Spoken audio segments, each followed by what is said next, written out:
بسم الله الرحمن الرحيم الحمد لله رب العالمين وصلى الله وسلم على سيد المرسلين سيدنا محمد وعلى آله وصحبه وسلم أجمعين أما بعد walaalayaal kusoo dhawaada barnaamijkii aan ugu talagalnay inaan isku xusuusino sidaan uga faa'iideysan lahayn bishan barakeysan ramadaan xalqadihii inoo horeeyey xalqadan ka horeeyey waxaan kaga soo hadalnay mufatiraat siyaam soomka waxyaabaha buriya oo 7 ah halkaas ayaad ka daawan kartaan qofkii ay maaragtay ay dhaaftay laakiin xalqadan waxaan yani kaga hadli doonaa waxyaabaha hadda aan soo sheegnay ee dadka afuriya marka ay afurinayaan shuruud bay leeyihiin shuruud ayay leeyihiin yani qofkii 7daasi shay mid ka mid ah ku dhaca soonkiisii waa jabay laakiin shuruud bay leeyihiin shuruudaas shardigaas haddii la waayo soonkii ma jabin ma garatay shardigaasi haddii la waayo yani waxa weeyaan soonkii macnaha waa jiraa wey مثلا waxaa ka mid a shardiga koowaad an yakuna caaliman fain kana jaahilan lam yaftur qof baa masalan hadda soo islaamay marka in uu yani cunto inuu biyo cabo masalan oo kale in soonka ay ka jabinayso ma unan ogeyn ama biyo cabay marka waa loo sheego waxaa la yidhi biyaha cabidooda ama cuntada cunideeda soonkaba iyaga wey waxa laga soomayo ma garatay ama istimna yani mani buu iska keenay isagoon jaahil ka ah markaasaa loo sheego waxaa la yidhi waxaad samaysay soonku waa ku jabaya markii sidaasi loogu sheego qofkaasi xukunka uu jaahil ka ahaa markaasi ka hor soonkiisa ma jabin maxaa yeele jaahil buu ka ahaa laakiin markaa uu ogaaday kadib haddii uu noqdo soonkiisa waa jabaya wey marka waa inuu marka hore uu og yahay xukunka yani waxa isaga uu sameeyey inuu soonka burinayo maxaa yeele ilahi subxana watacala wuxuu yidhi rabbana laa tu'aakhidna in nasiina aw akhtana ilaahay hanoo qabanin haddii aan gefno ama aan halmaano ma aragtay yani gefku jahli baa keena marka yani taasu waa mid ilahay wuxuu kaloo yidhi walaysa calaykum junaaxun fima akhta'tum bihi walakin ma tacamadat quluubukum wakana allahu gafuura raxiima ilaahay subxaana watacaala idin qaban maayo wixii gef iyo jahli idinka dhacay laakiin wixii ulakac idinkoo og idinka yimid baa ilaahay subxaana watacaala idin qabanaya wey taasuna waa naxariis ilaahay subxaana watacaala yani xaggiisa ka ahatay marka jahligaasi ama xukumkii ha noqdo ama waktigaba ha noqdo masalan waxaa dhici karta qof soomanaa ayaa qoraxdiibaa caad baa daboolay wuxuu u maleeyey marka qoraxdii inay dhacday markaasuu cunto cunay markii uu 5 daqiiqo joogayba qoraxdiiba soo baxday buu arkay oo weliba aan dhicin qofkaasi soonkiisi waa sax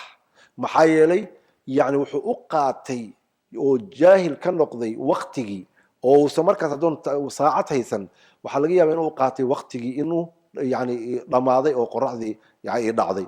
ama waktiga ha noqdo ama xukumka ha noqdo waxa uu jaahilka ka yahay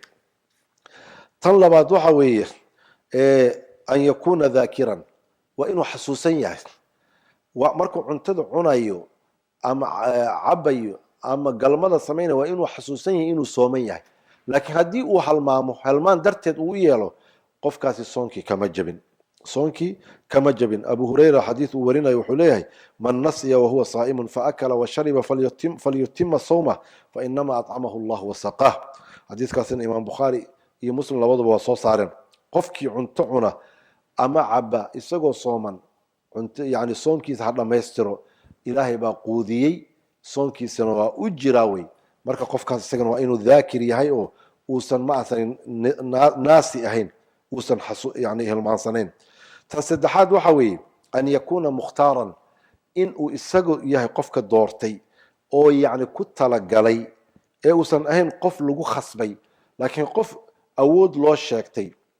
yani masalan la yidhi waa lagu dilaya haddii kale fur ama cab ama cun yani oo awooddaas yani loo sheegtay ee khasabka darteedii u furay kaasuna soonkii kama jabin wey an yakuna mukhtaaran ay mutanaawilan lilmuftir biikhtiyaarihi wa iraadatihi